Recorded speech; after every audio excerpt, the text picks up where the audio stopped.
Hello. Hi hi Moideen കുട്ടി, സുഖാണോ?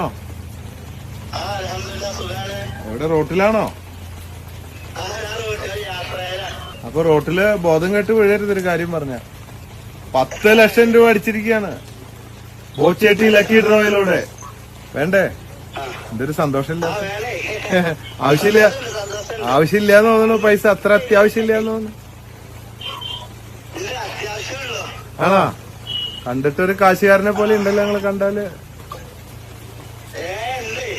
കാശുകാർക്ക് കിട്ടിയാ പാവങ്ങൾക്ക് കൊടുക്കാട്ടോ. അത് വേണമെങ്കിൽ അടുത്ത ആൾക്ക് കൊടുക്കാം. എന്താ ചെയ്യണേ? അതെ, ഉറങ്ങുമ്പോഴാണോ പാവം? എവിടെയാ വീട്? എന്താ ചെയ്യണേ?